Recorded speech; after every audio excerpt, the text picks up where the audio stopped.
I think he's more of a flashy director, or was more of a flashy director, which I appreciated. Yeah, I think I gotta give this one to Ridley Scott, personally. Okay. I don't know how you feel. I don't even know who Tony Scott is.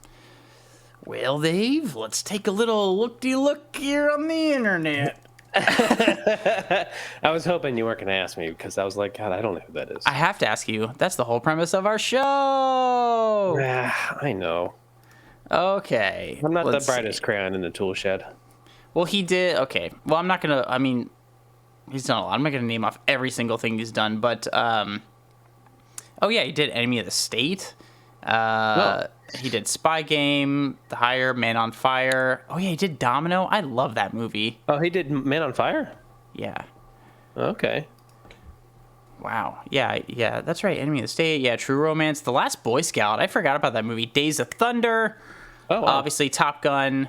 He did the Kenny Loggins Danger Zone music video. Shit, yeah. That's what I'm talking about, dude. Wow. But yeah, he definitely doesn't have the same pedigree, I guess, that I would say Ridley Scott has, but man's got a list of bangers.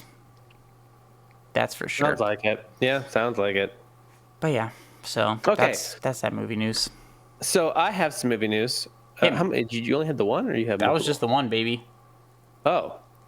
Carrying the whole thing again. Here we go. My back hurts, Dave. So Tim Curry is making his big screen return. I saw this in a new horror movie called Stream. Oh, sick! It's his first film in 14 years, and let's see. Yep. Well, the paywall kind of blocks me from reading the rest of it, but basically, he's making his return. Okay. But I think it's because he suffered a major stroke in 2012 and has been confined to a wheelchair, and he had since shifted to mostly voice acting. So he's back. I love it. And man's a legend. The internet is ablaze about it, so that's nice. As they should be. Do we know anything about the movie? The article talks about it, but. Does that slowly disappearing behind the paywall thing? Well, let's take a look here. What's it called? Stream? 2024. Tim Curry.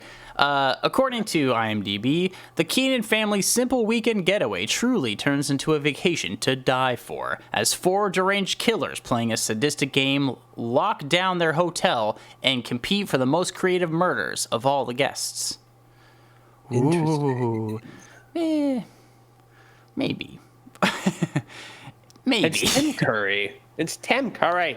I am excited for Tim Curry. Daniel Roebuck's in it. Danielle Harris, notorious for the Halloween franchise, the OG original franchise, but also came back as another character in Rob Zombie's Halloween stuff. Yeah, there's a few people in here. Interesting. See, that could be cool. Yeah, this is... Oh, it's coming to theaters? Wow. Okay. It's Tim Curry, Blake. It doesn't... I'm not trying to talk shit, but it doesn't look like a movie that would come to theaters. Fair enough, dude. So, moving on from Tim Curry. I'm sitting here, twirling like his hair. So the next piece of movie news I have is a Megalopolis trailer was pulled after fake critic quotes designed to defend the movie from bad reviews was discovered. That's embarrassing, dude. That's so embarrassing. This is the official statement. From Lionsgate. Lionsgate is immediately recalling our trailer from Megalopolis. We offer our sincere apologies to the critics involved and to Francis Ford Coppola and American Zoetrope for this inexcusable error in our vetting process. We screwed up. We are sorry. It's like this is funny because it's like those B movies you find at the Walmart discount bin. Yeah. Where it's some random thing somebody made in their backyard, just happened to pick up low level distribution, and it's super cool Ted from next door. Like 4-star, it just like has 4 stars in quotes or something. It's not attributed to anything. Just like a thumbs up emoji. Like, see? Exactly. Rhonda from the gas station fucking loves this movie. Bro, it's like the comments on I want to say IMDb for Red Carpet. Yeah. Yeah. Can you remind everybody what Red Carpet is, please? For my sake. Red Carpet is a movie that I was in, independent movie, and movie, I'm using that term very loosely, that ended up on Amazon Prime and is very bad. And I think you can watch this on Tubi right now, by the way, also. Fucking really? I think so. Watch it. Okay, John, I'm on 2 streaming places. John, watch Red Carpet on Tubi. It's bad. Please don't. But it's so bad that people were commenting like, "What the fuck did I just watch?" Like there was multiple comments on. I want to say IMDb or maybe another. Maybe it was on the Amazon. On the Amazon app or whatever. And like, the director decided I have to defend it because there's some very blatantly fake 5-star reviews talking about how it's really awesome and the director's vision and all this shit. It's like the director cut out the pivotal scene explaining why the character ended up. Squeezy, what's up? Yeah, and to be fair to you, bye Squeezy! And to be fair to you, Dave, I put you in this position. It is my fault. I know I laugh at this movie a lot. Blame you. Yeah. The director is a very nice guy named Scott. He's very sweet. He's a very sweet guy. I did some work for him for a music video he was working on or whatever. I shot some B-roll, and he asked me, he's like, "Hey, man, I'm in town." I never got to meet up with him and get a beer, so I never met him in real life. But he's like, "Hey, man, I'm in town, and I'm shooting this movie, real run and gun. We're just trying to knock it out, use like real locations and stuff. Do you know any actors?" And I was like, "Yeah, dude, I fucking know the guy. Don't even worry about it. I got you covered." And enter Dave. Yeah, enter me. And it was a like guerrilla style filming on some spots. Like we did not have permits. Nothing. We just fucking went for it. There was no script. No. It was just like, hey, just kind of say shit about this. And I'm like, fucking cool. Okay. And hey, you're a pimp and a drug dealer. Just talk like they normally do. Action. Like literally, I was like, well, okay. And then Wendy, I'd believe that if I could believe my mom knows how to do anything on Amazon. And pimp number 2, I think, is really good and deserves more screen time. He's gonna be a star.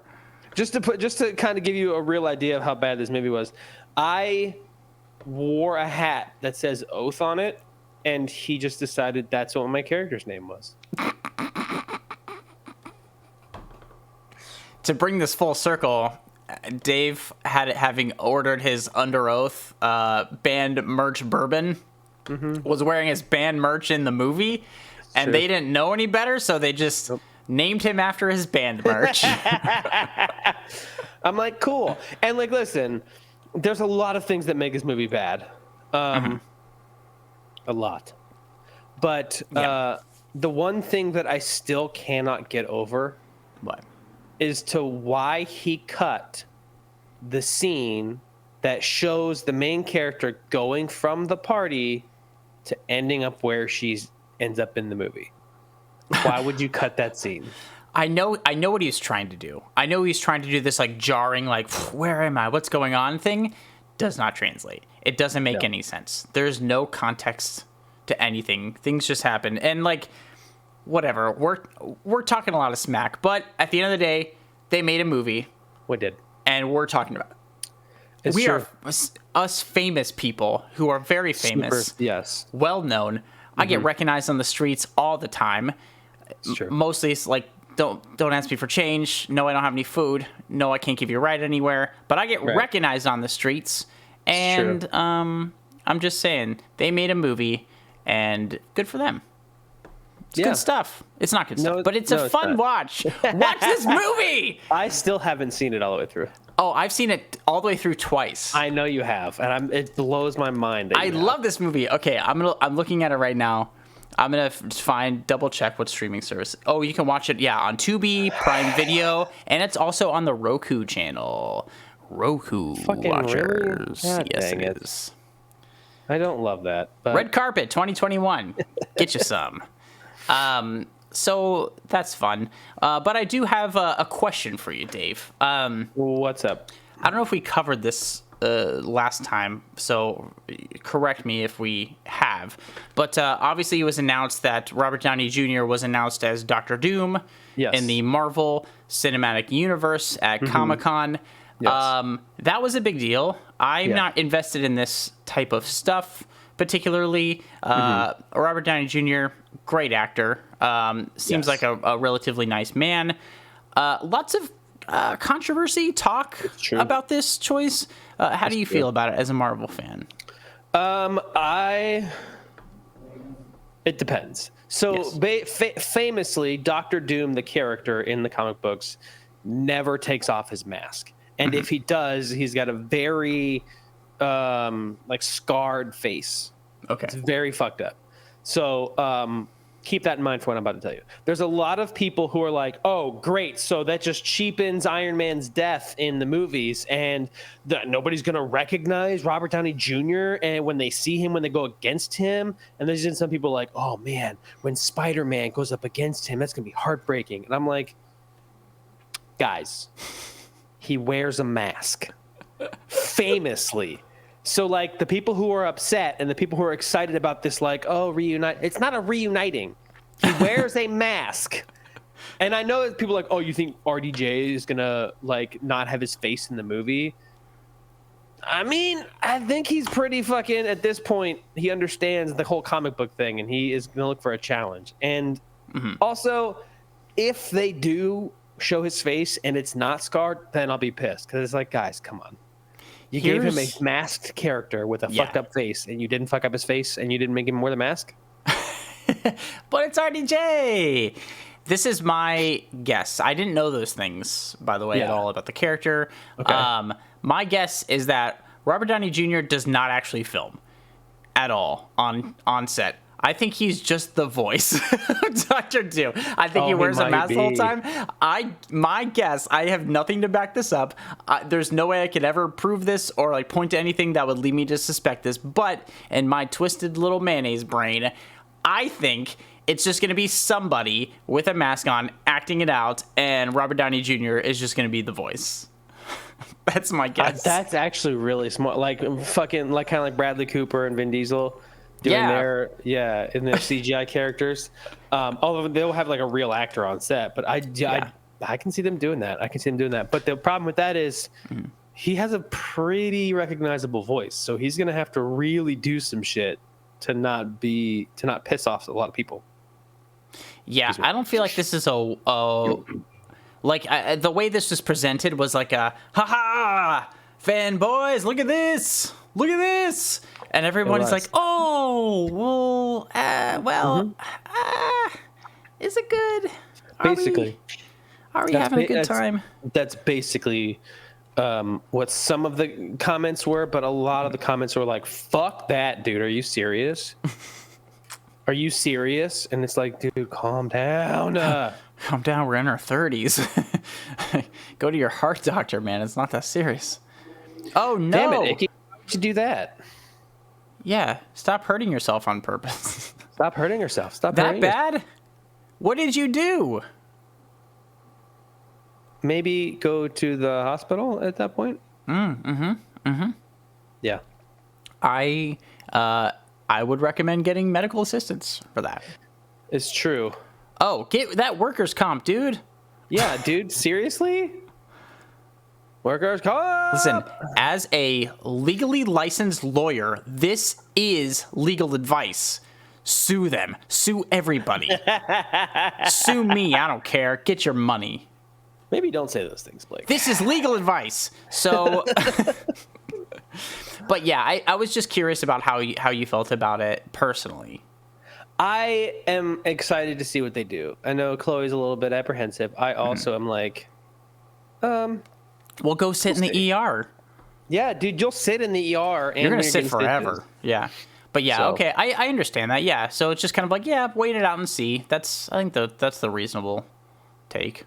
Yeah, because like they have done a pretty damn good job for, I would say, 90% of the time so far. So why not? Yeah, exactly. Yo, what's up, dude? See, that's cool. See, I listen, see. GZ, the thing is I don't think they're gonna market the villain to go visit. You know what I mean? They didn't have Thanos going to to what's it called? To hospitals. They didn't have Ultron. They like specifically are Jesus, Hickey.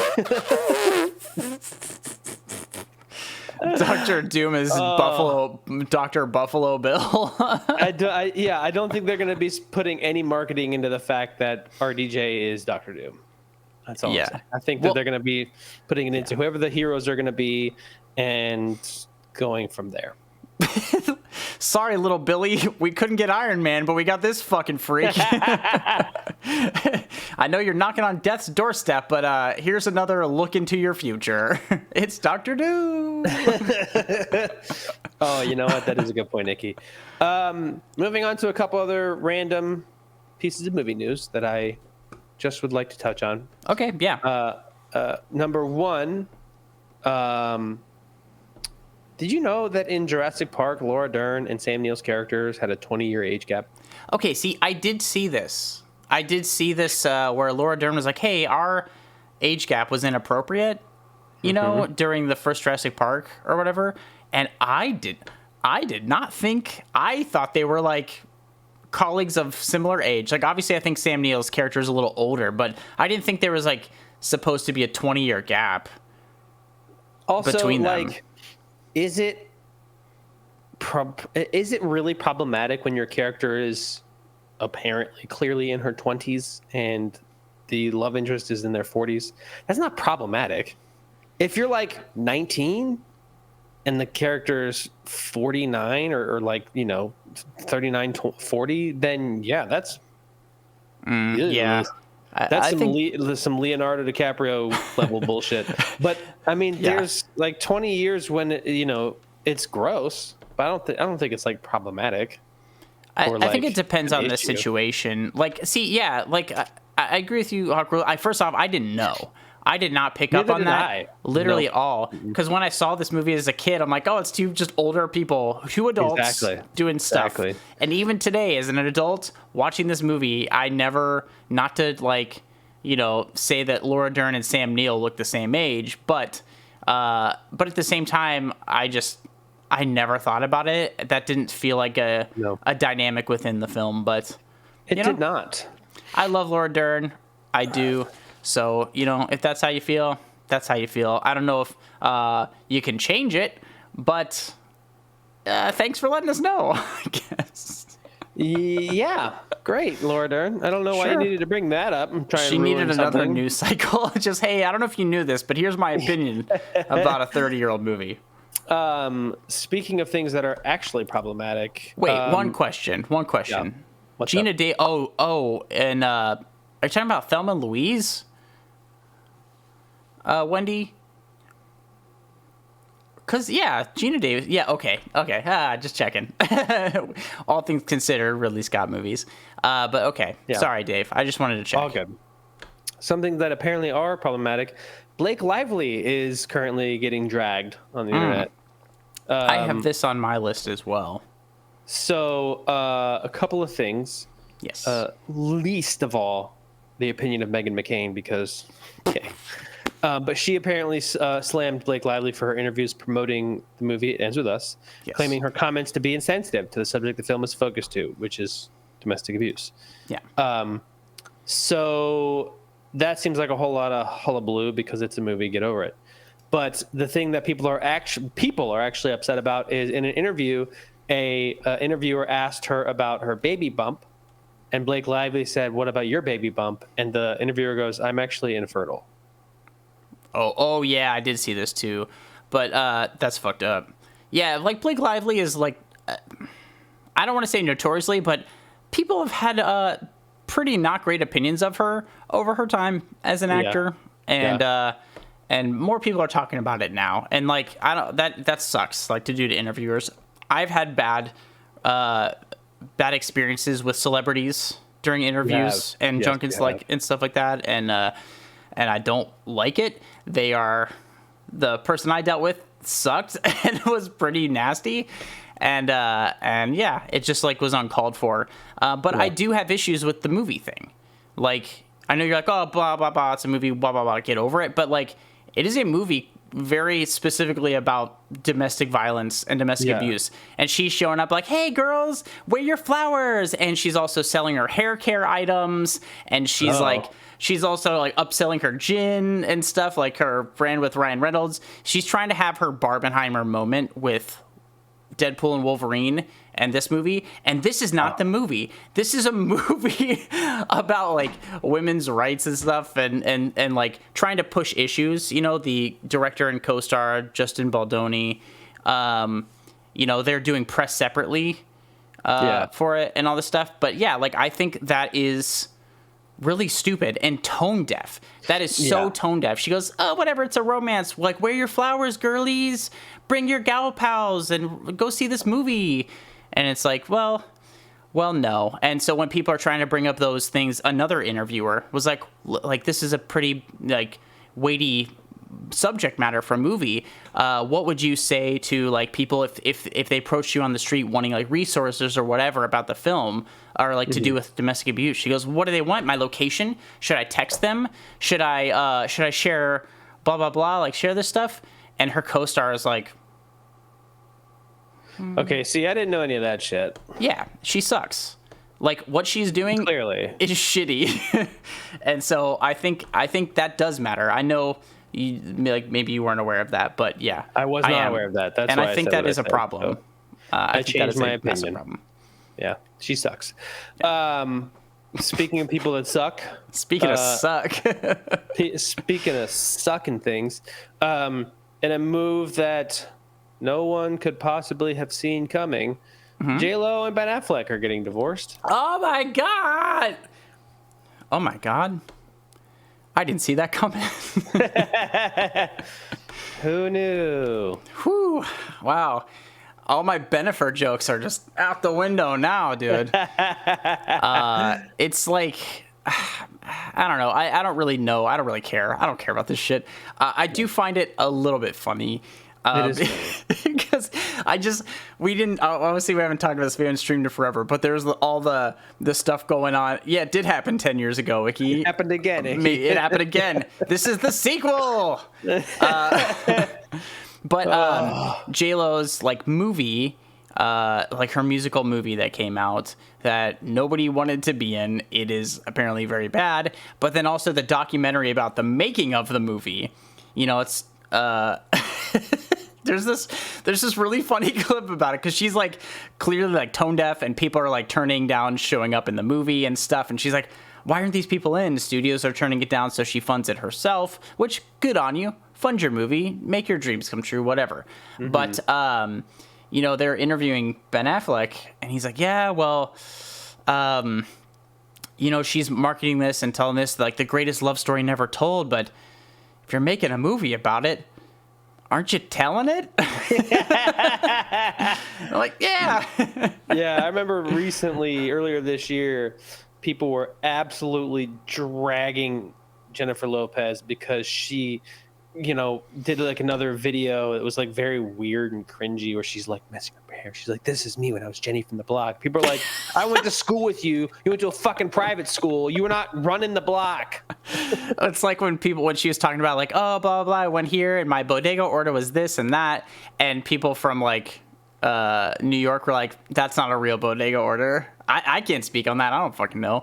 But yeah. I don't know. It was funny. It was funny. She's a tone deaf celebrity. But John, they were married for 2 years. They were at least together for 2 years. I don't know if they're married. Okay, because I was like, it feels like 6 months. Not that I keep up with celebrity like news like that, but it feels like 6 months. What's funny to me is like anytime you see them out together, it's either already Ben is just like, I think he's just always like that now. But like, there's the stuff where like I've seen like video, and I think somebody like a professional like lip reader like did some kind of translation, but like they're like having a, you know, they're at some kind of premiere or something, they're smiling and, you know, like looking at cameras, and she like looks at him with a smile and says something, and he's just like he just gets so like, fucking, why am I here? Like, you could just see drain all the soul just drain out of his body, because he's like, I hate this woman. Oh, dude, the Ben Affleck memes, just his face in general. When you catch him just existing in the world, he just seems just over it. He just seems just seems beaten down. I don't think, I don't know. I don't know anything about this. I've heard some reports of Ben Affleck not being a very great guy. I don't really know. Again, not tuned into celebrity stuff, but who knows what's weighing on that guy's mind. Right. There is something really quickly. I just checked my phone. Yeah, I bet she does, Wendy. I have to do something for Chloe. Mm-hmm. Okay, listen, if we gotta do... Okay, fuck you, Dave. You know what? I'm not telling my girlfriend no, okay? You know what? You should. You should. Not doing it. Because guess what, Dave? You suck, and if I figure out how to use my channel points, you're going down.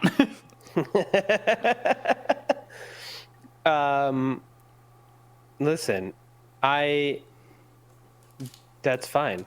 I could have done you dirty. Keep that in mind. I had enough points to do you dirty, but I'm doing us dirty. So keep that in mind before you retaliate. Oh no. I can't tell if it's whatever. I guess these don't smell like anything, so what am I doing anyway? There we go. Cheers. Dink. Ooh. It's licorice. No, it's chocolate. It's something. Oh. Oh no, it's churning on me. I got another brown one. I got another Tootsie Roll tasting one. Jesus Christ. I almost chipped a tooth, Wendy. What the hell?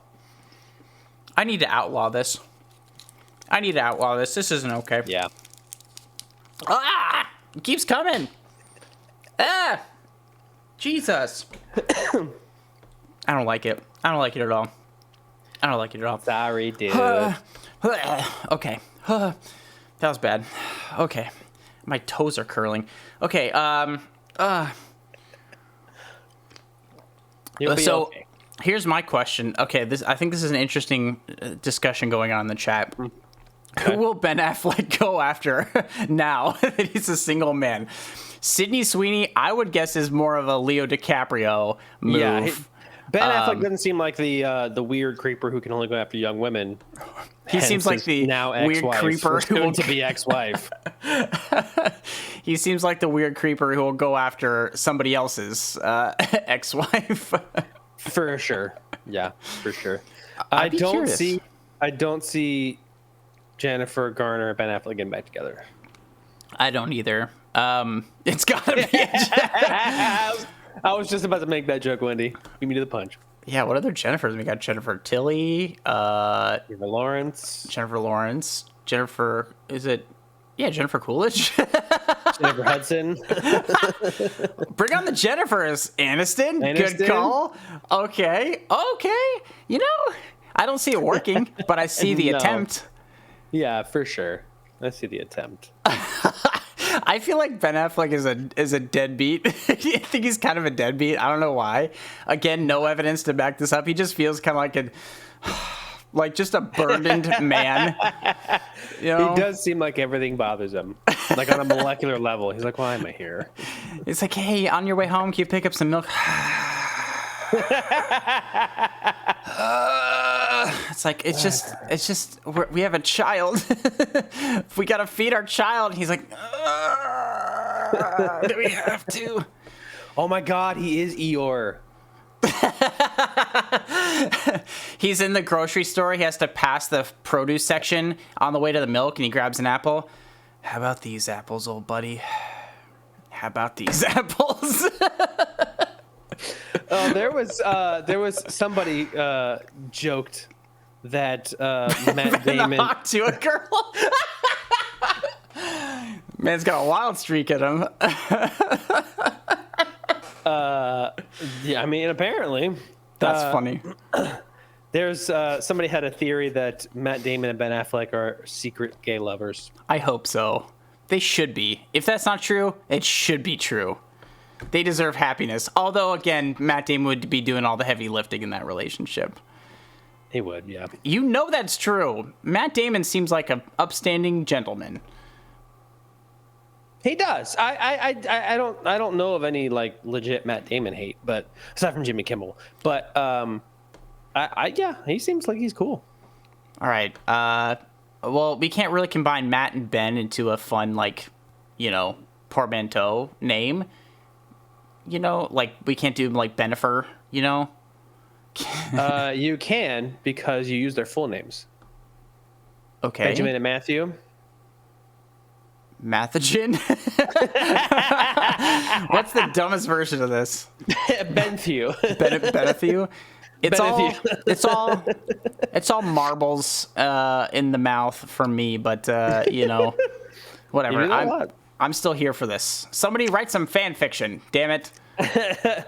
Okay, last piece of movie news before we move on. Matt and Ben, we're men.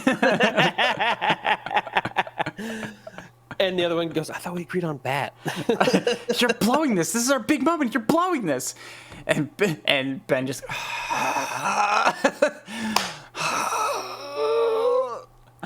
He just is the cigarette meme where he's caught out smoking a cigarette just like... Oh, God. Last piece of movie news before we move on is Renee Zellweger returns as Bridget Jones. You mowed me down. I have more movie news. I only got 2 out.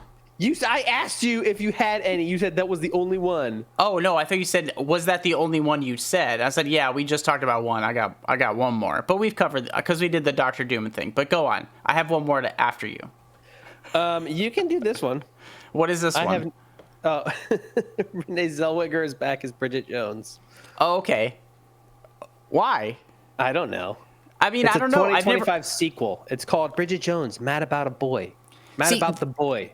That sound. It's like my comment sounds like I'm like dismissing us.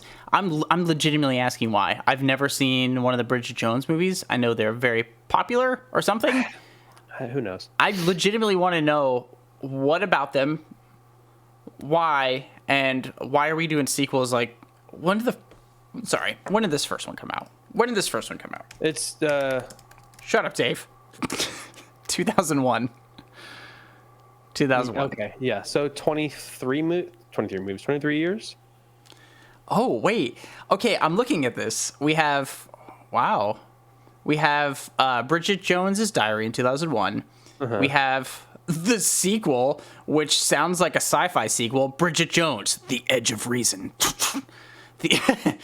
It does sound like a sci-fi sequel. That's fucking hilarious. That's funny as shit. And then they're like, wait, we got to pull back from the hard, gritty reimagining of Bridget Jones. We're coming back 2016 with Bridget Jones's Baby, and then now, in 2025, Bridget Jones, Mad About the Boy. Well, good for them. Okay, sure.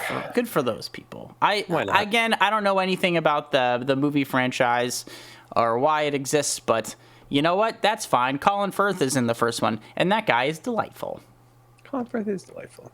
We like Colin Firth. We like Colin Firth here. Yes, we are a Colin Firth family here. Family Firth? Good Lord, I hate you.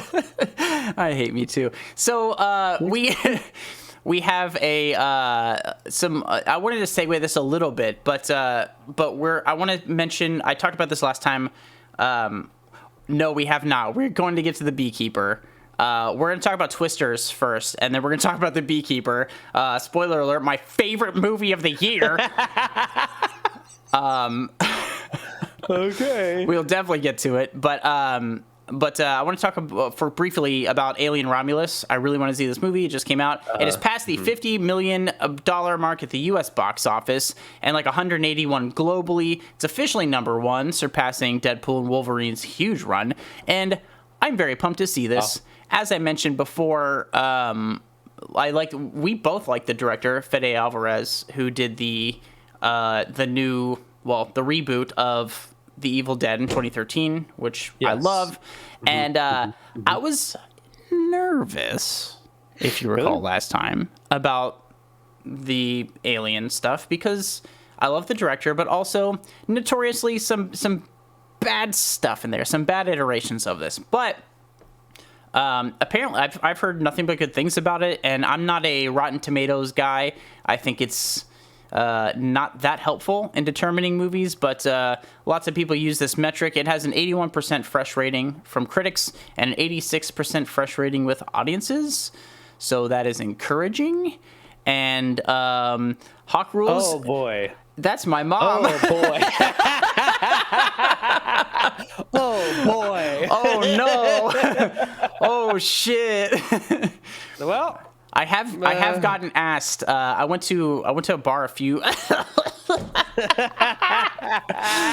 I went to a bar probably a month or so ago, and I showed my ID, and the guy's like, it was right when the Hawk Tuah stuff was coming through, and the guy's like, Blake Hawk, like you get the Hawk Tuah thing a lot, and of course I didn't know, I wasn't privy to it yet, and I was like, sounds about right. What do you mean? He goes, oh, like I don't know if I should make the gesture this man made at me, but he made the gesture, and I was like, what? And he goes, like Hawk Tuah, and he like does the whole thing and like mimes the thing, and I was like, I don't know anything about that, sir. I just want to buy a beer.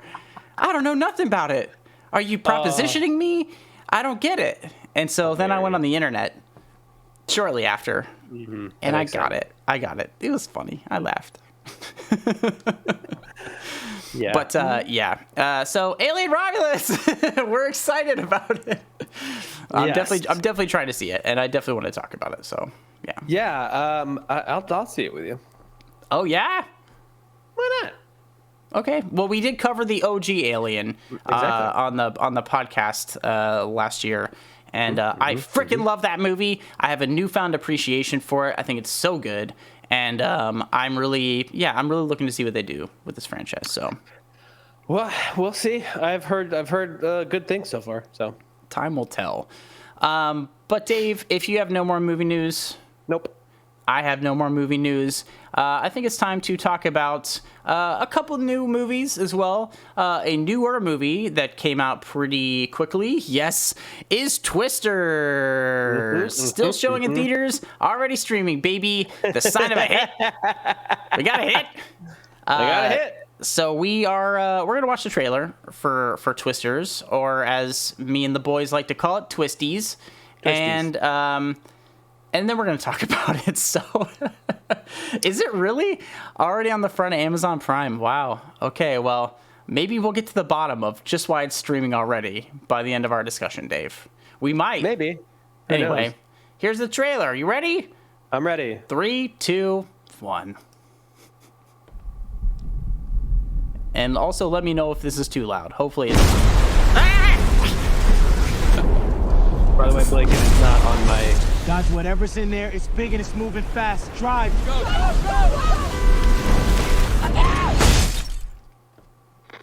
Guys, you gotta get out of here.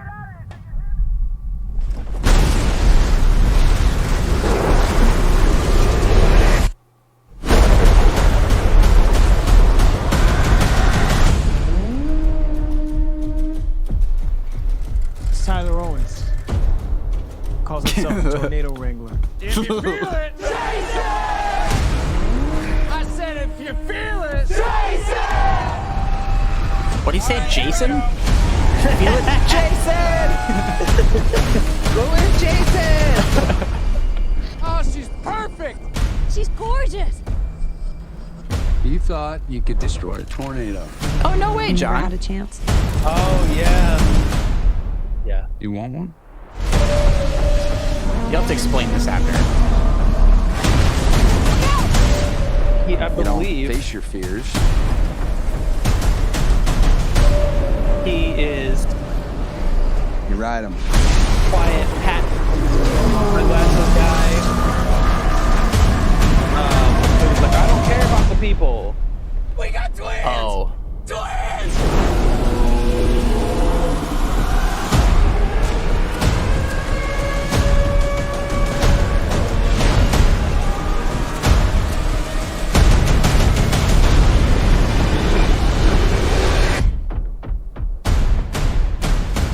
Was that it? Nope.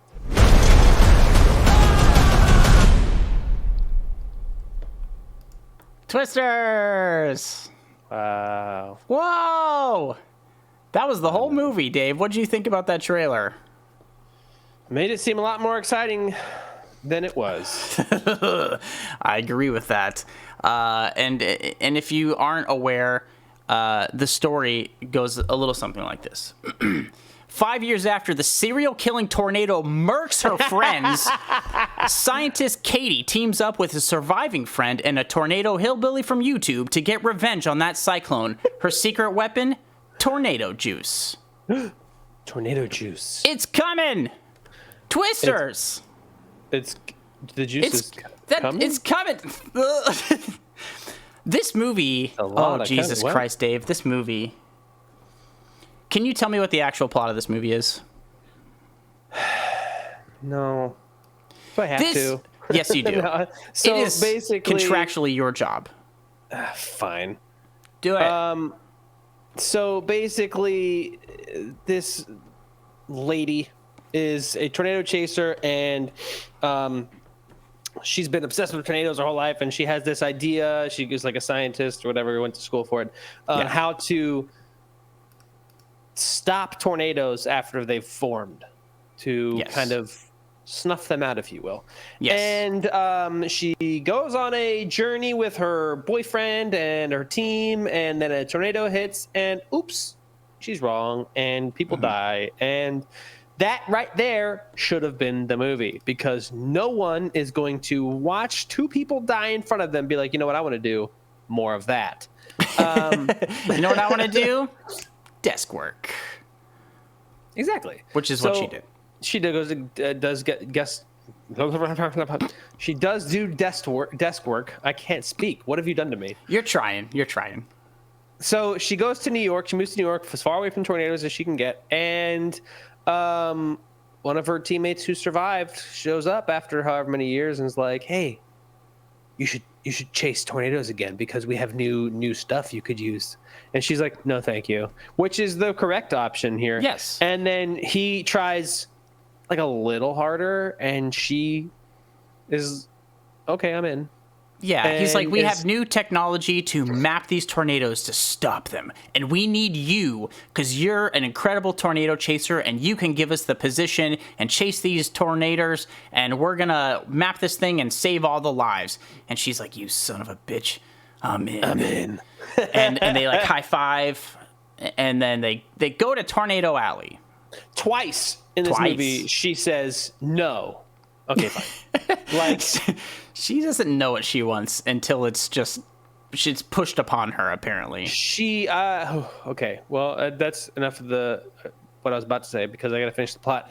And anyway, so she goes about with her new crew, and then she is a traitor to her crew and joins hillbilly cowboy hat guy and his crew, and yes.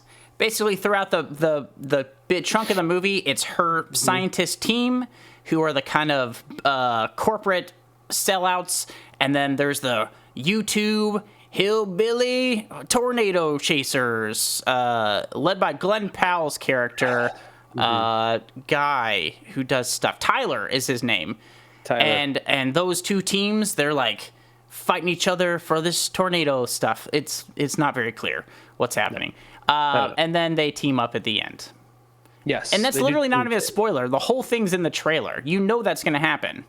Yep. Based off the entire trailer. So I don't think we can spoil this movie because there's nothing really to spoil about it, really. No, not at all. It's just the movie. And, okay, what are your first impressions? First impressions, Boring. First impressions are like, oh my god, I can't believe a movie about giant killer tornadoes is this boring. Yes, not even a sequel. Another movie about giant killer tornadoes. Yes, exactly. Boring, you know? Yeah. How about you? What was your first impression? Why? Yeah. Why? Great first impression. Great first You know what I impression. mean? Because That's my question. this is obviously a sequel, but not a direct sequel. Just more of a sequel in the same universe. Let's see. Sorry, I'm reading your comment. Yeah. Doing things for... Yes, no, I get it, but I'm going to get into why... I'm going to get into my issues with this very quickly, because I don't have... You're right, Hawk Rules. It's the original is a classic, whether you like it or not. It is a classic. Twisters has made a lot of money, but the plot isn't. That's the thing, Jeezy. Like, the plot should be that, like, the old way versus the new media way of doing stuff, but it's not that. Like, that is a better idea. You should write this movie. That is a better idea than what the filmmakers of this movie wanted to do, because I don't think they really had a firm grasp of what they were trying to do. I liked a few things about this movie. Okay. The sound mix was good. Sure. It was a banging sound mix. And I also think the VFX mixed with some of the practical effects worked pretty well. I think it looked like a movie. It looked pretty good. It looked like a big budget movie. There was a scene, the pool scene, where I was like, oh, ugh. I know. I thought the same thing. CGI did not look good there. Like I said, majority of it was like, okay, yeah, you spent that money. But yeah, there's some parts where I was like, but also I think that goes for almost every movie. If you really want to pick on VFX, you're going to find things wrong. That's fine. I think it held up for the most part. I liked it, I would dare to say. Do you have any other likes? No. You know what else I liked? What? So Tyler, played by Glenn Powell, is part of the YouTube hillbilly team of Storm Chasers. I like how every time his team is on screen, especially in the beginning, they play these shit-kicking generic country rock songs. Like, these boys just graduated from cow tipping to tornado chasing, and they're ready to fuck. Like, these guys, it's so annoying, and it's so blatant. Like, hey, everybody, this is the hillbilly guy. He's rootin' tootin'. And I'm like, we get it, bro. We get it. Like, he was the wrong person. He did not have a thick enough accent for as hillbillies they were trying to make him. I agree. They tried to make him like real, like his character is supposed to be real, like one of the boys and stuff, but he's just like has just kind of a mild like movie star Southern accent for sure. We're gonna talk about Glenn Powell, but my biggest gripe with this movie is that there's no flying cows in it. Not one cow flew in this movie. I'm kind of shocked. Me too. Because they just reused a couple of like cool shit about the old movie. Yeah. Like the movie screen getting torn away. Yes. The twins thing. Yeah. It's just straight ripped from the first one. I'm surprised. A couple lines too, where somebody's like, "Oh, he's back." He's like, "I'm not back," or she said, "I'm not back," or whatever. And I'm like, yeah. Wah. Well, you guys didn't even try, did you? But another thing too, like I really wanted to get into, like I think the script is bad. I think the script has no fucking idea what it wants itself to be. This feels like another studio notes kind of thing. Well, we need more of this. We need more of this. And then you have all these different things going on, but no like through line. No, they didn't, Wendy. Exactly. They don't ever explain how they ended up with a Dorothy. They don't explain anything. And we're going to get to that as well. But the script was bad, but I don't think there was bad actors in this movie, but they had a bad script to work with. And the acting felt bad. It felt bad. It felt really fucking corny. Wildly corny. Who's the main actress's name? somebody from something. Cool, great, love that. Why are you looking that up? I just hated how she just the whole time just felt so helpless and was Daisy just Edgar Jones. so helpless and so like meek and timid. It's like, that's not interesting. I know they didn't. Well, I keep saying they because Daisy Edgar Jones is a good actor. She can be a good actor, but like her entire demeanor through this entire movie is Ben Affleck. Just fuck. Really? Ugh. And like you get like, again, not that women have to smile all the time, but like she's not dynamic in this movie. And same with Glenn Powell. Glenn Powell, he was made in a factory, I'm almost certain of, and Probably. he just like had the same exact. No, I don't think it would change. It's a good question, and I understand the heightened. I might have enjoyed the experience a lot more, but I think the film is fundamentally flawed. Yes.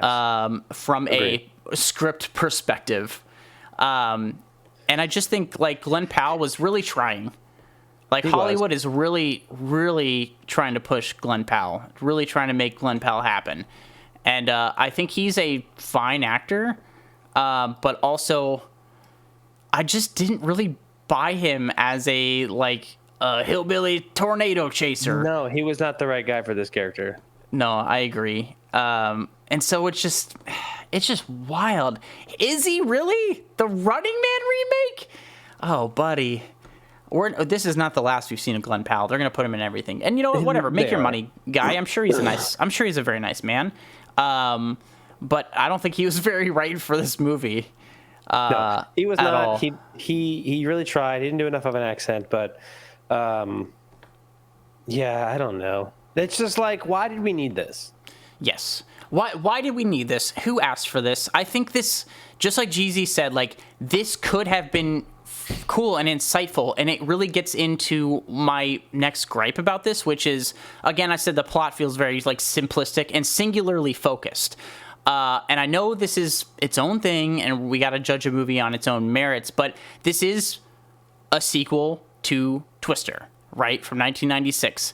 That movie had so many character dynamics between the leads. They had their conflict between the crew, who we got to learn about, the aunt, and on top of that, all these dynamics, because it's like Joe and Bill Paxton are divorcing, and like it's that he's trying to get the paper signed. It's his girlfriend. It's the crew. It's the aunt. We're learning about all this stuff and all their chemistry together, with the backdrop of giant fucking tornadoes ripping through town, and it's just so. It just, that movie, it moved. Like, the plot moved. I think it was insightful on everybody's relationships and dynamics, and also about, like, the spirit of storm chasing. I understand why all of those characters are doing what they're doing. Yeah. I don't give a fuck about why any of these characters are doing what they're doing now. No. At all. No. Because our main character, Kate, she's pulled back into this unwillingly, but she doesn't... I don't feel like she found a love for it again. No. And Javi, played by Anthony Ramos, who is really great in this, I think, give it his all. He has to do it he's doing it for money. And then Glenn Powell, Tyler's character, he's doing it for the gram. He's doing it for YouTube. And we're going to get into those motivations. But I just think that is such a main flaw of this movie. It feels just so here is the thing we're talking about, and we're just gonna do that, and it didn't feel dynamic at all. And it was so long for a movie that just singularly focused. It's true. It did not need to be 2 hours. No, I felt bored. The action was boring, and I didn't care enough about these characters. When that tornado hit Wakita in 1996, damn it, I was on the edge of my seat wondering what happened to the aunt. Is she okay? Is the dog okay? And we get to go through all that trauma with everybody. Exactly. The dog did survive. Spoiler alert for a 30-year-old movie. We're fine. You're fine. It's okay. The dog made it. Nobody made panic. it. He's still alive today, for sure. Guaranteed. So, another issue, and getting back to Jeezy's comment as well, is I don't, and this is an honest question. Please, chat and Dave, correct me if I'm wrong. Sure. What is Tyler's hillbilly YouTube storm chaser team doing? What is their goal? I don't think that was ever expressed. In the original movie, you know, we have the ragtag storm chasers who are trying to get data, you know, and like save people, get their grants. And then there was the like, you know, black SUV, like corporate money storm chasers who are, you know, just trying to scoop everything and look cool. And like also, but they're all scientists across the board. Yeah. Here, what is Glenn Powell's team doing? They ride into tornadoes and shoot fireworks off and film themselves. What are they literally trying to accomplish? Well, they don't actually explicitly say. I know. But I will say that they inferred when there's a scene where she is disgusted with them selling merch at a tornado destruction area. And they're like, oh, well, we do it to pay for the food we give everybody. I heard this, and and it's not funny, but it's like, I'm glad you said that, because I heard this, and I'm like, no, bullshit. I call bullshit. You're not storm chasing and flying fucking drones and doing all this video stuff and cutting YouTube stuff together to feed people whose homes tornadoes hit. No, you could do that way easier. The A to B here, way easier, and I don't get that. Well, I think that it's not. That was just like a side thing. My theory is based on that. So my theory is that they do the YouTube to get the views and to make all kinds of money, and then help all those people with the shit that they lost. See, that would have been nice to fucking know. And the fact that he's like, oh, do you even know who you're working with? Yeah, I know, right? So I do, like, I'm telling you, man, it is one of those things, like, I get they set him up as, like, this hotshot kind of guy who's, like, in it for, like, fame or whatever. But also, I would still like to know their motivations going in. Because the only thing we see them do is ride into tornadoes and shoot off fireworks. Why? It's not even that cool looking. They sell merch, too, Blake, okay? But you know what I mean. It's just, I don't know. I would have liked some, like, sort of, like, motivation. Like, anything would have, like, any of these little things I think would have helped. I'm sorry I'm boring you to fucking death with Twisters, Dave. God damn it. Shut up already. It's so frustrating. It's so frustrating to me because I don't know the motivations, and I don't like the forced chemistry between Kate and Tyler. You know what I don't like? What?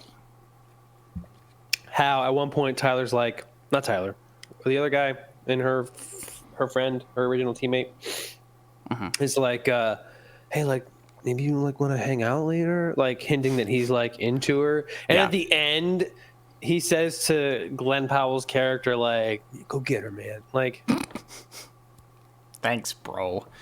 Thanks. It's like, wait, what? Are you into? Don't tease the fucking love triangle and then be like, no, he gave up. No, he gave up. They cut something in the edit.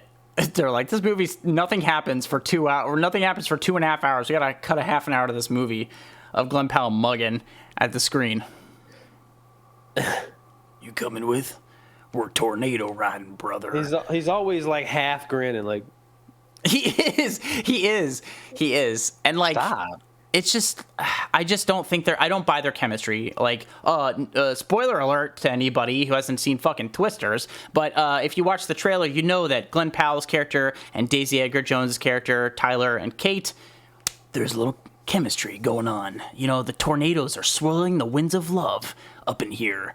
It's the tornado alley of their hearts. Something. Yeah. But I don't buy this shit for a second. No, I don't buy this shit for a second, dude. What makes me laugh too is that like none of the deaths were impactful. No. Like, okay. Kind of the intro ones to a degree. They give a little pepper to that. They do give a little pepper to that. But thing is, it doesn't feel earned. The trailer has the chemistry between Glenn Powell's character and Kate and Tyler, and shows them obviously being into each other. So as soon as they show the boyfriend, I'm like, oh, he's dying. Yeah. oh, he's dying. So like, Yeah. there's no like, oh no. I was like, well, yeah, of course he's gonna die. Yeah, but I think you also had a good point about like, oh, that should have been the movie. Like that intro setup scene, that should have been the movie. Like a new like ragtag team of like college kids, you know, trying to put their tornado juice up there and kill a tornado dead in its tracks. Like that's fun. And then we get to learn about the characters, but we don't get to learn about anybody during this movie to the point that I care about them. Like even like Javi, like he exists through the entire movie, and like I don't really know anything about him. I don't really care. It's exactly. So I just I don't know. He was broke at one point. Oh yeah, broke. Went to the military. Now owns a storm chasing business, funded by corporate douchebags. Correct. I don't care. I still don't care about it. I know. Exactly. I care about Dusty. I care about Rabbit. I cared about all these people in the original, and I just don't care about these people. They really tried with the ragtag crew later in the movie, you know, when they all kind of came together to fight the tornadoes. Yeah. They tried, and I just... At that scene they showed in the... they showed that scene in the trailer, you know, of them getting like sucked out of a movie theater, and I'm like, I don't care what happens to any of you guys. I'm sorry. No. You want me to care, and I don't. Also, the scene where they save the people from the hotel and the pool, Yeah. and the couple, the annoying Karen couple, is like, get in the Jeep, and then they start driving away, and Kate's like, no, it's like, you don't care. And we don't care. You don't care. I don't care. You're not screaming after them like your fucking ex-boyfriend who died. No. You are literally being like, oh, you fucking idiots, and then jumping into the pool. Yes, that's exactly. I'd be like, at least not like haha laughs, but at least play it like kind of comically, because the people who play those characters, they're like, hey, what? Our TV's out, our AC isn't working, and like Tyler and Kay come in, the tornado, take cover, and these people are like, nope. That's bullshit. We want our TV to work. And I'm like, oh, I hope these guys die, because that'd be funny. Yeah. Like, it's goofy. Like, they're kind of played goofy. And so when they run out, everybody's running for cover. They're like, hop in the Jeep. I'm like, yes, get in the Jeep. Get in the Jeep, you idiots. This is going to be hilarious. But then they do this big, like, push into her. And I'm like, we don't care about them. We don't know them. This is a perfect, not comedy, but like a little, like, see, they get what dumb people get what they do to themselves. And I don't know. It was just I don't care about this at all. And I don't know. Overall, this movie just feels so bland, forgettable, and like it's forgettable, but it's a killer tornado movie. It shouldn't be forgettable. It shouldn't be boring. It shouldn't be, but it is. It is. It is both of those things. I don't know, man. What? I mean, it sounds like Jeezy, you saw it. I don't know if John, you saw it. Icky, Hawk Rules. Hawk Rules sounds like you had a similar take to us. This movie did not do it for me. No, it didn't. I wanted to like this movie. Like, to be clear, I wanted to like this movie, and I couldn't. I did not. At no point did I want to like it, just because like. From the trailers alone, I was like, this is the same movie. This is the same. It's the same thing. We're just trying to figure out some science shit with a tornado. Yeah, which can be fun. And I wanted to like this, but and also Hawk Rules. Yeah, like I don't know if I mentioned this to anybody else, but Tyler, his Rootin' Tootin' crew, who shoots off fireworks and tornadoes, they drive into him. They have like augers on the side of his truck that drills down in the ground and fires off fireworks, as if a tornado couldn't rip those things from the ground. What are you talking about? Multiple characters survive tornadoes by just driving straight into them and drilling into the ground about, like, I don't know, 3.5 feet with augers? Basically. That's insane. Okay, I gotta read this comment. It happened recently in real life. They had a tornado in Houston at a restaurant. The waiters took us away from down the jackets. Yeah, I believe it. People are dumb, and you could have done something interesting too, movie, with like, if you really wanted to comment on social media, like Jeezy said, it could have been like the old school way of doing it with like just science versus the funding it from like your fans and still doing science through YouTube. Like, that's valid. But this, like, you could have also played up the side characters, like, tornado, woo! Let me film it. And you're like, no, get inside. He's like, I'm doing this. My TikTok's going to blow the fuck up after this one. Nah, I'm filming it, god dang it. That's funny. That's hilarious. And none of that stuff was there. So much. I think that's why I'm more mad at this movie, is because I think there's potential, and I see a version of this movie that is good and fun and engaging and entertaining. Obviously, the original one isn't like a masterpiece of cinema that film schools will study for decades. But it's a fun, entertaining, well-written movie that is engaging. And I love it. It was a popcorn flick, for sure. Yes. This one was supposed to be a popcorn flick. Yeah. But it was just too stupid. It's just, oh, man. Just brutal. So, Dave, that's all I have to say about that. Is this a recommend for you? No. Don't waste your time. Honestly, I feel it. Just go watch the original one. I agree. This is not a recommend for me. I don't think it adds anything. I don't think you're missing anything by missing this movie. If you really want to see this movie, obviously these are our own opinions. You're entitled to feel however you want about the movie. It's art. For sure. Well, it's supposed to be art. And you're allowed to feel however you feel. If you really want to see this movie, this is a Sunday afternoon hangover watch. This is a folding laundry, have it on the back. You're not going to miss jack shit. Take a pee break. Go up the street and grab some lunch, leave it playing. You're not going to miss anything. There's nothing. No. It's true. The Dave-O-meter was real with this one. The Blago-meter was hard for this one, too. I was like, oh my God, get on with it, dog. I had a feeling. I did have a feeling. And I'm usually very engaged, but this was not it. This was not it for me. No, so, or me. That was Twisters. We're moving on to an actual cinematic masterpiece, 2024's The Beekeeper, starring Jason Statham, the love of my life and a hero of my heart. The man is great. And Dave, I do have a trailer for you and for us. It's a good one, and I'm going to play it here in just a second. Are you ready? Yes. All right, here we go. I'm going to grab a drink while this is going, but I'll be quick. Okay, All right. 3, 2, 1. You're a blessing, Mr. Clay. This place was crabgrass and weeds, and you brought it back to life. Mrs. Parker and I were friends. She was the only person who ever took care of me. I just got a message saying that there's a problem with my computer. Yes, ma'am. We got this. Yesterday, she shot herself. This is private property. Do you know what they do here? Yes, Scamming John, the David weakest in Ayer, our director. society. Buddy, I'm counting to 3. 1, 2, 3. There, I did it for you. I'm gonna burn this place to the ground.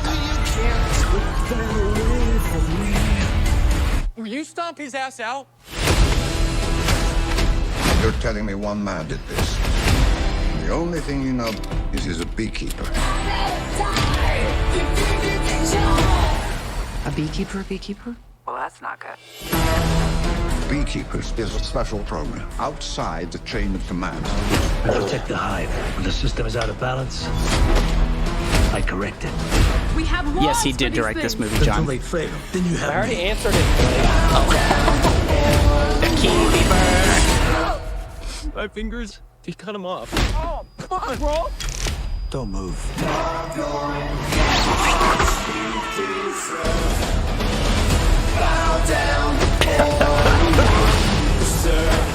This is much bigger than a little fishing scam.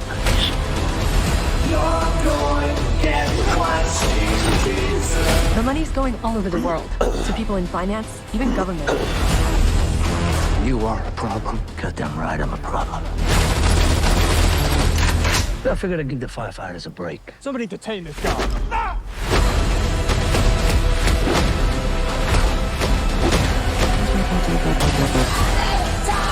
We have to kill him This is before cinema, he kills baby. his way to the top. Baby. Honey? It's flammable. Oh no.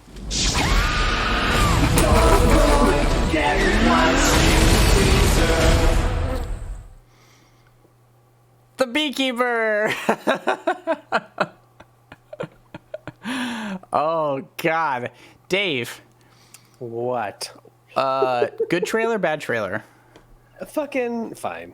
You know, the trailer was exactly what it's supposed to be. Just get your fighting action dicks hard, and and that's about it. Like, the fact that they were able to make a movie about a beekeeper into a action movie. Yes. Wow.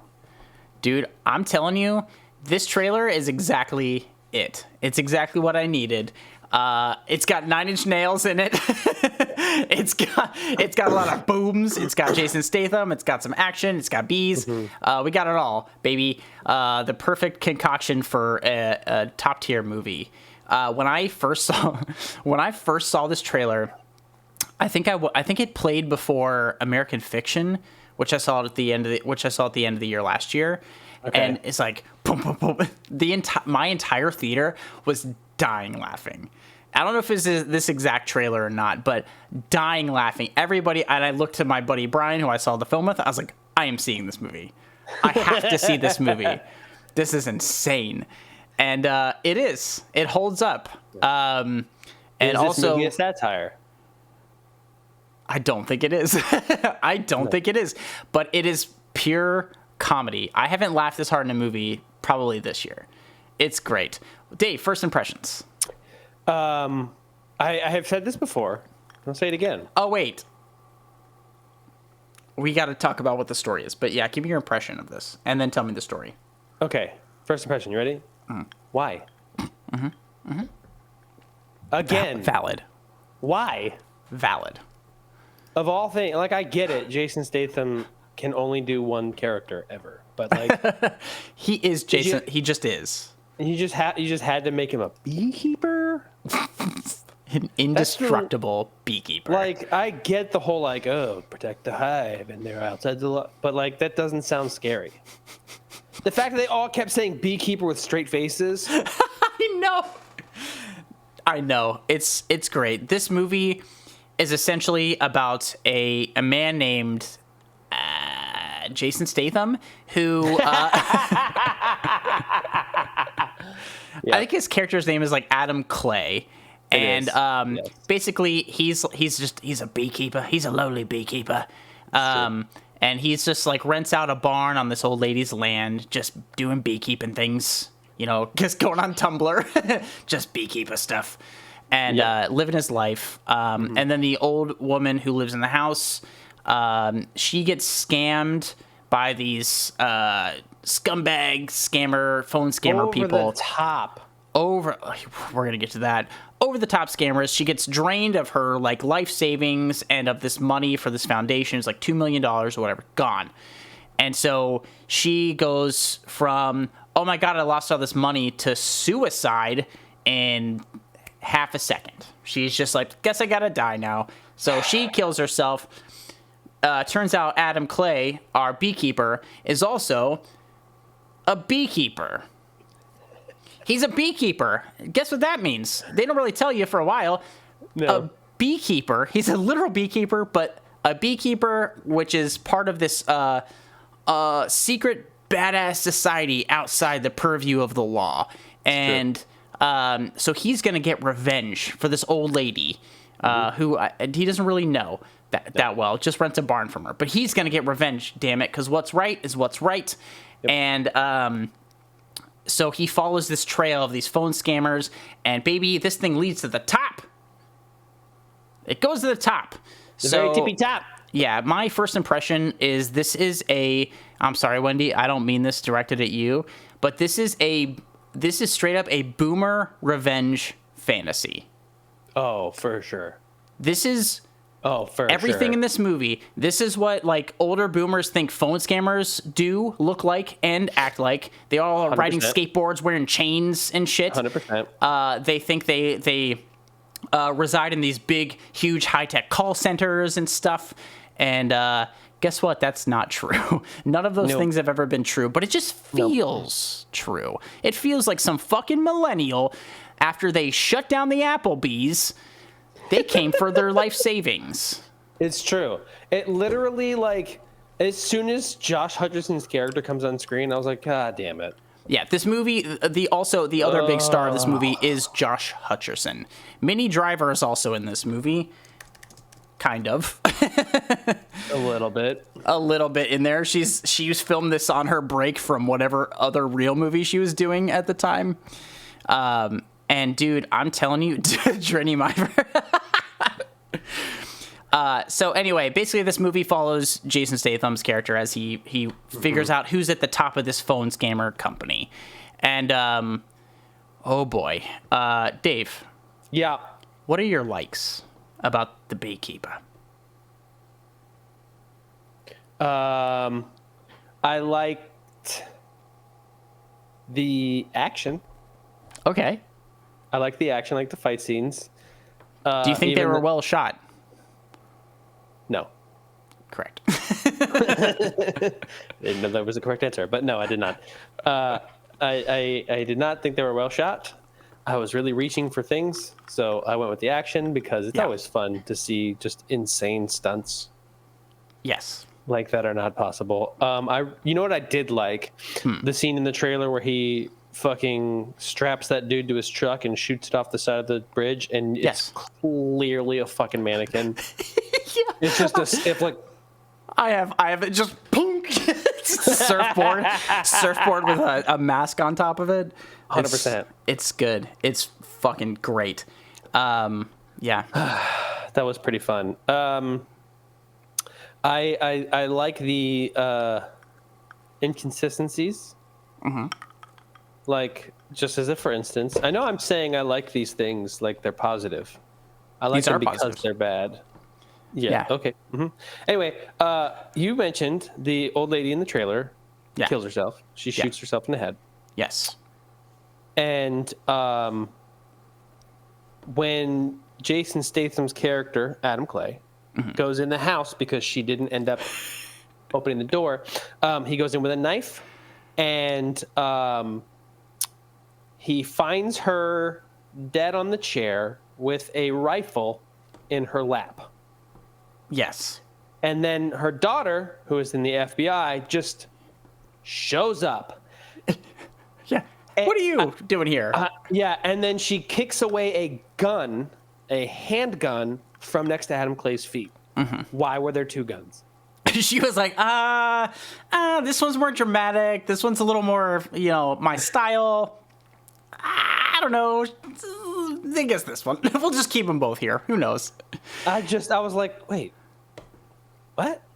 Dude, what? There's a lot of these things. Also, yeah, GZ, this movie is like Boomer John Wick. It's like, it is just like, I'm gonna kill the guys who kill my puppy. I'm gonna kill the guy who scammed my wife out of our $50, who took my Amazon gift card, damn it. I'm gonna find these bastards. That's 1,000% what that is. Because like John Wick is, I would say, for millennials. Mm-hmm. You killed my dog.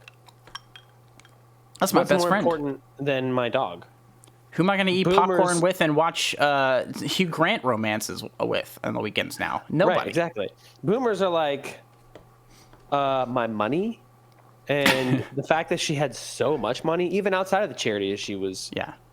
Is like, well, I can't relate to that. Yeah, I was like, oh, must be scammers nice. are not looking for me. I'll tell you that much. Scammers are actively avoiding me. Like, Jesus Christ, I want to be that guy. Ooh, I feel bad. How embarrassing. Maybe we'll give him a couple bucks or something. It's just embarrassing at this point. Again, Wendy, this is not directed at you. Just no, Wendy, you don't count. You don't count. Milieu. Also, Teresa, if you're on here, you either. I love you. But yeah, it's for me, like my likes include everything. This movie is a masterpiece. This movie is so fucking funny. I do think the action is fun. Yeah, I'm the Beekeeper. It's Josh, so good. Did you see this movie yet? You should. You need to. It's a requirement. I think the action, albeit not really well shot, is fun because it's just Jason Statham just destroying people. He never gets hurt. He gets stabbed at one point, but like it doesn't matter. Nothing matters. There's no tension here. It's just him beating people up. He just puts on a wetsuit and jumps into the ocean with an open wound in his gut. He's like, it's fine, I'm the beekeeper. He doesn't even really do anything to fix it. He's just Nothing. like, fuck it. He's like, ow. I'm going to bleed out in the ocean. I'm going to stir my honey with this. It's really weird. So, as mentioned earlier by John, this is directed by David Ayer. Not written by. David Ayer is a really good writer. But David Ayer also directed the hard-hitting film Training Day. He directed the OG Fast and the Furious, if you knew that. Oh, I don't think I did know that. Yeah, End of Watch. And then he directed other classics like Netflix's Bright. Do you remember Suicide Squad? Yeah. The good one? The first one? Take One? He directed that one. That was not his fault, to be clear. He had a different cut of this movie. That was a studio interference movie. I'll give him that one. But now he's doing The Beekeeper. This was also written by Kurt Wimmer, who just writes the same movie over and over and over again, just plugs in different names for different characters. Basically. And that's pretty much it. And like literally my list of these, the movie is like 2 hours-ish long, right? Hour 40, I think. Okay, whatever. It took me 2.5 hours to watch this movie because I was pausing and like writing notes. I was like, this movie's insane. I was just sitting on my couch like a lunatic laughing. So in the first scene, I want to kind of go through some of my our favorite parts of this movie because I know if I liked it, you probably did. Just even to start, before the old lady, offs herself after the scammers, there's that cute scene. She's like, come on over for dinner. And he's like, I just want to thank you for putting up with me and all my bees. And I'm like, what? And then he tasers some hornets to death. He does. It was fucking insane. Hornets. He hates bees. Good people. Hornets, no, gotta die. He tasers them. Nasty people. Mm-hmm. It's insane. So the lead scammer of this whole institution, not Josh Hutcherson's character, he's the kind of higher up guy. The lead scammer who immediately talked to the old woman. This guy's a guy named Garnett, and he's dressed like an 80s supervillain from Miami. He's got he's like Don Johnson. I swear, dude. He's got the suit, he's got the gold chain, like the white t-shirt. Like, he is in a place where like boomers think like scammer call centers are like really high tech and stuff, instead of in somebody's mom's basement or on like a really cheap rented office building with like 40 other stinky people in there talking a mile a minute. They do not operate in cool buildings like this. It's so funny. But also, Garnett, the big scammer here, he is teaching the other scammers that are already there how to scam. And I'm like, it's insane. What? It's insane. They didn't have training? They didn't have scammer training? You're teaching them on the job? On the fly? On the fly? I don't think so. Also, Boomer Revenge Fantasy, of course, so many bee puns. You mentioned this earlier. There's so many bee puns. It was amazing. It's like protecting the hive, like buzzing around, like all these things. Like, it was so over the top. And I think they said something about a hive. There's one scene where like every other word was hive. Much hive stuff. Yeah, and they're all just talking about the beekeeper as if everybody knows what a beekeeper is in terms of like the secret society people. Who are secret society people? Like, the fact that everyone knows what beekeepers are, even though beekeepers are supposed to be secret, is like... I know. It's so groan-worthy. But also a point you made earlier about... so Garnett, that scammer, not Josh Hutcherson's character, but the Miami Vice character. Yep.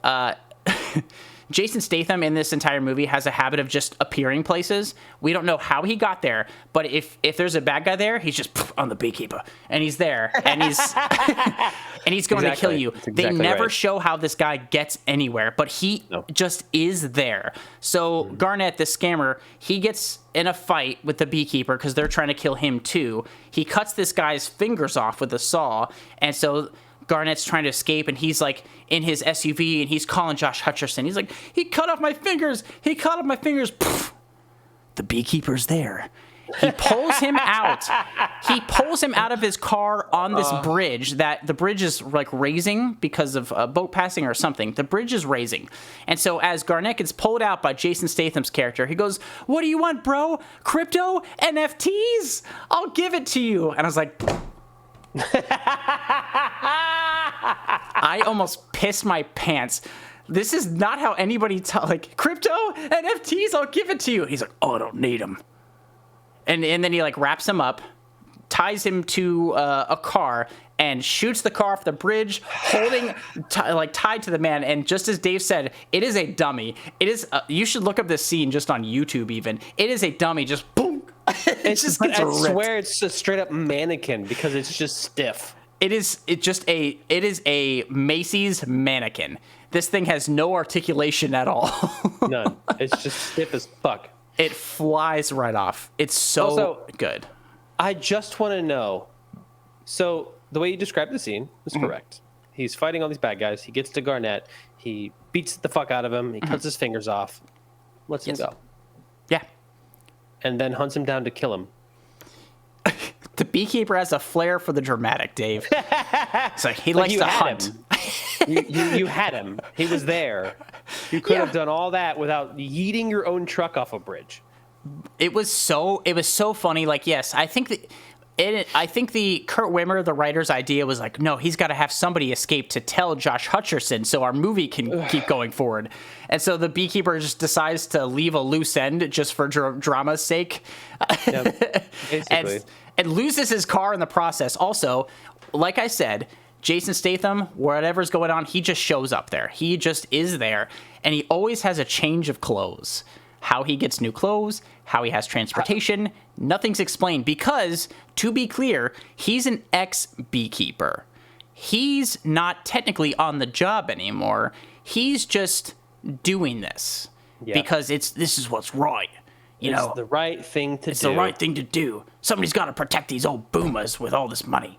And so he does. And so the Beekeeper HQ or whatever is like, hey, this guy's not a beekeeper anymore. What the hey? We gotta stop this guy. So he's rogue. But he shows up. He doesn't have any assistance, but he shows up with a suit at one point out of nowhere with social security. With social security checks, Secret Service attire. And he just shows up. He just has it. Then has a suit, then has a wetsuit. He just has all this, like, he has a costumer with him at all times somewhere off screen. He's just showing up everywhere. Let's see, what else we got here? Another thing this is how I knew this movie definitively was for boomers, is because after he rockets the kid off the bridge, Garnett off the bridge, he takes his phone to talk to Josh Hutcherson's character, who's like the head of the scammers. Yes. And the head of the scammers basically is like, hey, what's going on? What are you doing? These are my guys. And Jason Statham asks him, he goes, I bet you don't have estate planning. And Josh Hutcherson goes, I'm 28. Why would I need that? He goes, I'm about to show you. Click. And I'm like, nobody under the age of 55 has any fucking idea what you're talking about. No fucking way. All the retirees in the audience is like, yeah, fuck these millennials, estate planning. I got my financial guy on this. Like, oh my God, it was so good. It was so good, Dave. Oh shoot, I think I just lost my thought. Wait, hang on. We gotta back up. We're talking about him with Garrett or whatever the guy's name is. Garnett. Yeah. Oh, I remember. Garnett. Yeah. Okay. So I think one of my favorite parts, legit, is when the main guy is not Garnett, but the main guy above him, his security calls in his contact in the bureau or wherever, and she calls her contact in the Beekeepers, which she shouldn't know exists, and. They're like, well, the Beekeepers are intervening. And they send one person who gets fucking murked at a gas station by Jason Statham. And the Beekeepers, who are supposed to be this agency that can take out anyone, are like, never mind, bro. You're on your own. Never mind, bro. They send this is right. This is exactly right on our timeline, Dave. The new Beekeeper that took his spot. Are you okay? Oh, sorry. You keep looking off screen. I was like, "What's going on?" I'm my eyes are just going everywhere. Okay, but yes, the new Beekeeper that shows up. She's basically like an '80s dystopian, like future dystopian, like warrior. Mm-hmm. She has like this big duster that's like. It's like a big pink duster and these stupid fucking sunglasses, like that she wears at night. To be clear, she comes up with a minigun attached to like you're rolling down the street looking like a cyberpunk character, and and you're trying to be like this discreet society. Whatever. He blows her up and then sets her on fire. So brutal. That didn't really help anybody at all. Nope. Which was really fun. Let's see what else we got here. I would say, no, go ahead. Well, I was going to say, so again, our two main FBI agents are the woman who passed away, who killed herself, her daughter, and her partner. And they didn't want to, like, the movie didn't want to waste time, like, finding clues and stuff. So when the FBI agents walk into a crime scene, they're like, there's a clue. Here we go. There's another clue. I think we know what this guy is. There's no investigation work at fucking all. It's so funny. It's so good. Speaking of those two, I think the only part that Chloe and I legitimately liked is the part after Jason Statham lets her partner go and they have that little interaction back and forth. The dialogue's actually pretty funny and witty, and I have a note about that later. Do you? Okay. Like this scene specifically? Just the dialogue? What he says to the partner. Oh, okay. Like after he gets let go, you're talking about? Yeah. Okay, good. Because I can't remember what he says, but I remember us being like, "I like that scene." Both of us. Because it's kind of like later in the movie. Yeah. Okay. Yeah, we're definitely gonna get to that. So our main call scammer guy. This is like a Wolf of Wall Street situation. Josh Hutcherson's character is like this terrible guy, but he's like doing coke all the time and drinking and stuff and just being a scumbag. It's so funny because he's standing there and like all the people at these scam centers, they basically have a hype man on stage. They do. It's fucking wild. While these scammers are calling people and trying to drain people of their life savings, supposed to be tech help, you got a guy on stage, he's like, "That's right, motherfuckers! Scam these old people! Yeah, let's hear it! Let's hear it one time! Take their money!" And and nobody's on mute. No. Like they're just talking to their marks. And he might as well have been wearing like a suit like with like money symbols on it. Like it's so extra. It's so funny. Oh. And so there's a scene where he's like realizing where another call center is. Yeah, exactly.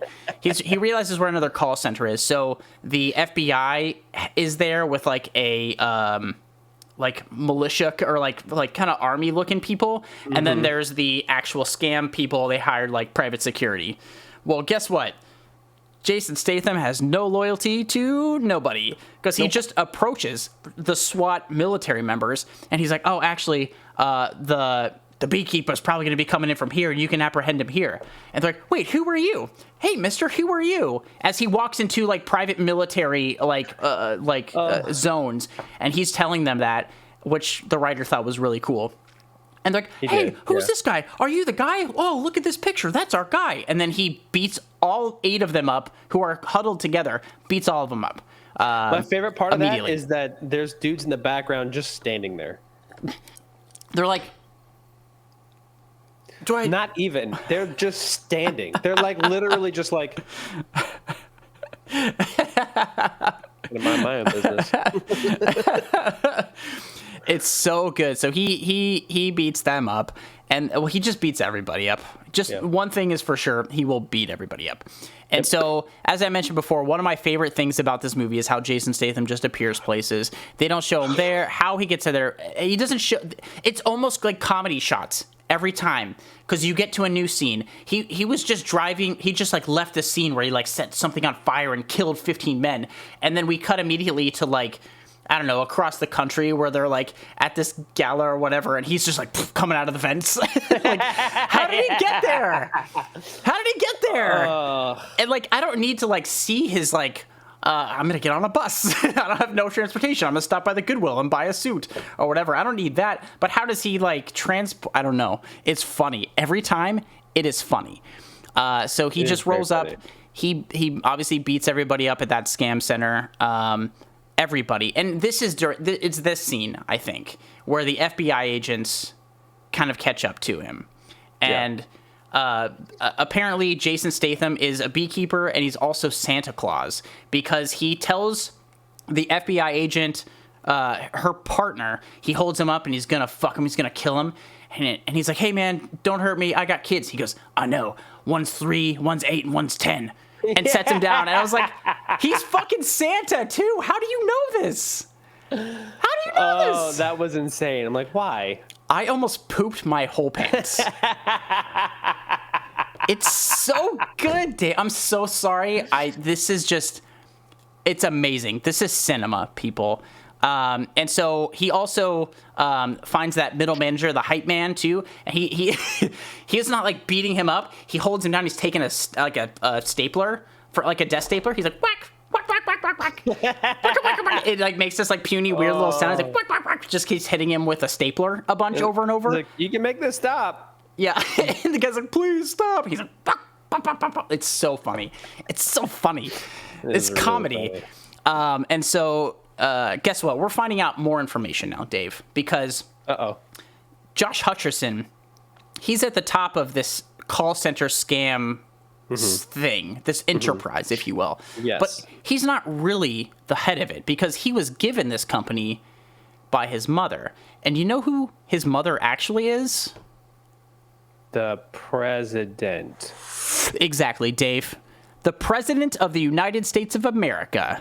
It's funny because like they were kind of like showing her a few times, and I was like, okay. And then I forget what the exact giveaway was. I was like, oh, fuck off. The exact giveaway is he's on the phone with her, and she goes, okay, honey, I gotta go. Hangs up the phone. She walks up to two foreign ambassadors or whatever, like, oh, Madam President, nice to meet you. And I was like, she's the president. Oh, he's like, I'm going to the top. Dude. I was like, so essentially, you're telling me that Jason Statham is going to kill the president? He's going to kill the president. Oh, God. Yes, that was, GZ, that is exactly what it was. Yes, so essentially, yeah, the backstory is that Josh Hutcherson, he took over the company from his mom. The mom doesn't actually know. She's a good lady and a fine actress. She's basically her re-election or her election campaign was funded by her son making these scammy calls or whatever. And so, of course, Jason Statham tracks them. He tracks them to this big event they're having for the president, and he's gonna find him. He's gonna kill Josh Hutcherson's character, who again I don't remember his name. So he goes in. Basically, everybody's there: the Secret Service, the FBI, everybody's there looking for him.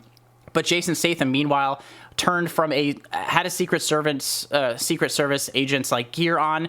All of a sudden, had a suit on, eating hors d'oeuvres. He's just cruising through, snuck in. Everybody has this picture, but he's just himself walking through. And nobody's recognizing him, looking fancy as shit, eating hors d'oeuvres, just having a good time, chatting up the peoples. And then he gets recognized. And so there's a big shootout and everything like that. By the way, I'm spoiling this movie. I don't care. But are you just going to gloss over the fact that twice they're like, we got you, and it was some other bald dude? That's true. Lots of bald people looking like Jason Statham at the presidents. We finally got him, and they flip him around, and it's just like, wah, wah. Literally twice that happens. How did everybody get the same suit? They went to Bald Guy Emporium, where they only sell 2 styles of suits, and that was the fanciest one. It was the by far fanciest one. Oh my god, it's so good. So of course, Jason Statham. By the way, to this point, there has been no there's been conflict, but there's been no tension because Jason Statham has never been so much as hurt in any of these fights. He's beaten up and killed about 150 people in the last 48 hours, and he's doing fine. Maybe he's had a protein bar or something, but he's doing fine. And so he finally gets in close to the president's room, like where the son is, the head of the scammer, and the president is. And he's fighting one of the henchmen sent there to kill him, and he gets stabbed. And he's like, ow. And like, it's supposed to be this moment where we're like, oh no, they stabbed the beekeeper. But he just like rips it out. And then like the man who's trying to kill him has a prosthetic leg, kicks out his prosthetic leg, because take that, disabled people. And and he fucking kills that guy. He kills Jeremy Irons' character. Wait, does he kill him? I don't remember. I don't think it matters. No. Jeremy Irons is in this, by the way. Just chewing the scenery. And pushes him down, breaks his hand or whatever. Comes in, just murders Josh Hutcherson's character as the president screams, leaves her fine. Aww. Oh, I'm getting through this first. He kills this guy, and then as the FBI breaks in, he goes, bye, and he just jumps out the window. He jumps out the window, and nobody fucking follows him. It's just the one FBI agent, the daughter to the original lady who was killed in the beginning, walks up to the window, has her gun, and he looks back at her, and they meet eyes, kind of like, you're fucking welcome, and she's like, okay, and lets him go.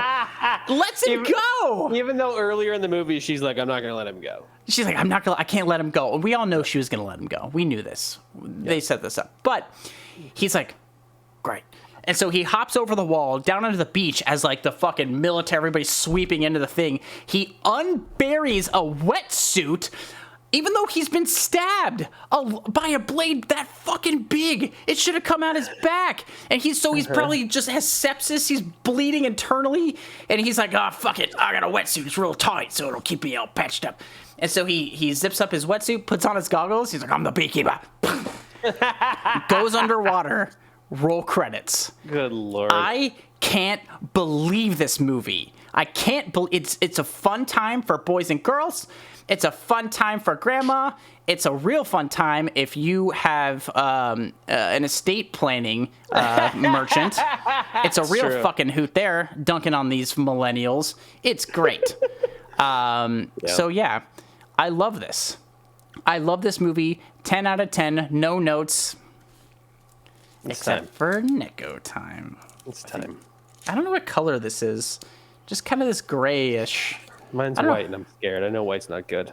Okay. Pink. Ooh. Oh, this one's definitely licorice. Oh, no. I've been drinking... Oh. Ah. Oh. Hope you guys like ASMR. It's shit. I don't know what mine... Oh! What is that? Oh, I'm going through so many emotions. I'm gonna barf. God damn it. Ooh. My tummy hurts. Like, for real. Oh, that went down bad. I have indigestion. Oh, good thing I just ate chalk. Yeah, 2 things in chalk. So, Dave. Yeah. What'd you think about The Beekeeper? It was so stupid, and so many times I'm like, wait, how did that happen? Yes, Jeezy, also. You just call your bank and say, hey, this happened. Right, quite literally. And they're like, oh, okay, we'll take care of it. She's like, no, I don't want to make any more phone calls. I guess I got to die now. Although I will say this, that's not the same because bank accounts are not the same as credit cards. But last night, Chloe and I went out to dinner. Yeah. She went home to San Francisco. And we went out to dinner before going to the airport. And I tried to pay through an app that gives you discounts. And I put in my credit card, and it was like, oh, sorry, declined. You have the wrong zip code. I'm like, no, I don't. So I did it again, like, nope, declined, wrong zip code. So I did it again, like, nope. I'm like, the fuck? And then my phone went off 3 times, Capital One being like, hey, here's your 3 transactions from this restaurant. I'm like, fucking no. So I called Capital One. And I'm like, hey, this just happened. The app says I still owe them money. It did not go through on their end. Can we cancel this? Dude was like, okay, so I see that you had 3 duplicate transactions, and you say that it didn't go through? Yes. Okay. Yeah. Okay, what? He's like, well, just it might come off in 3 days, or it might go through, and you just have to keep it on it and call us back. Oh, okay. I'm like, but I'm telling you right now that it's a problem. Can't you fix it? He's like, no, it's still pending. I'm like, cancel it. He's like, you're the guy. Yeah, you were the guy. Like, it's fine, sir. I'm just going to get back on the app, and maybe if I give them my social security number and my PIN numbers, they can reverse this through the app. I'm like, this feels like a scam. I'm being scammed. Yeah. You have to. The Beekeeper. It is true, though. Yeah, they can't do anything about the pending transactions. It has to go through or not. But if it goes through, when it goes through, whatever, then you can get it back. But yeah. There, instead of having a fantasy, instead of making a movie about a fantasy of somebody who avenges your death when you couldn't like call your bank, maybe just make a PSA about, hey, call your bank if somebody scams you. Don't wire anybody money for any fucking reason that you don't know directly, and then also call your fucking bank, dude. Come on. It's true.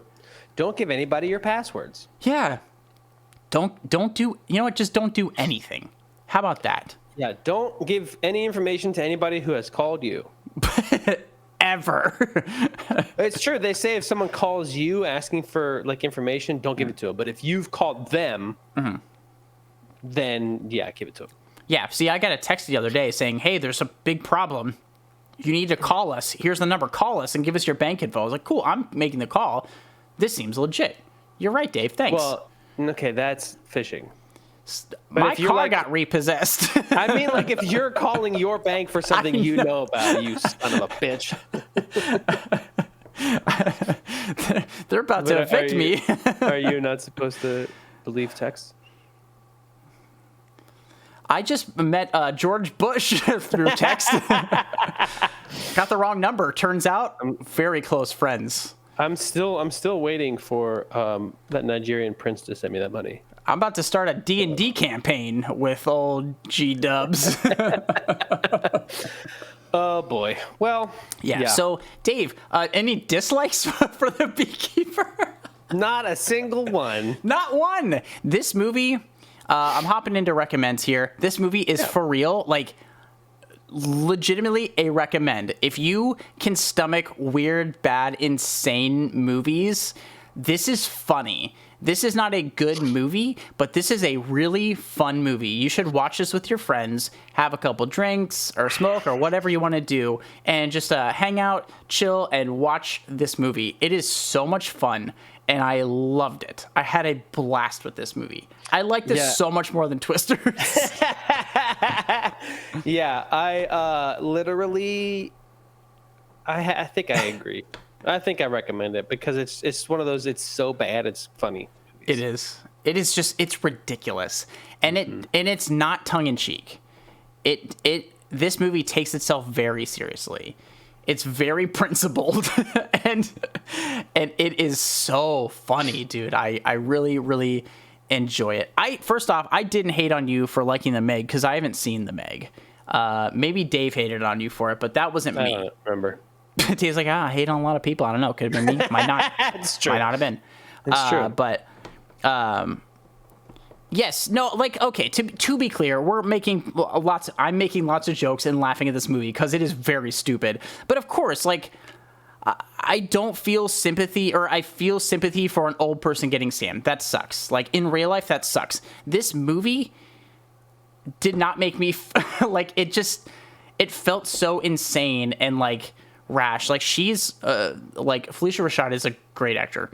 And, like, she was great. She was really giving this whole thing, giving this movie her all. And she was. And I will give it to her. And all the actors in this movie, Jason Statham, for real, giving it their all. Yeah, they did. They bought into it. And for that, we are benefiting. Straight up. But in the movie context, no, I didn't feel bad because she didn't feel real. No. Like, she didn't feel like a real character. Like, I don't know.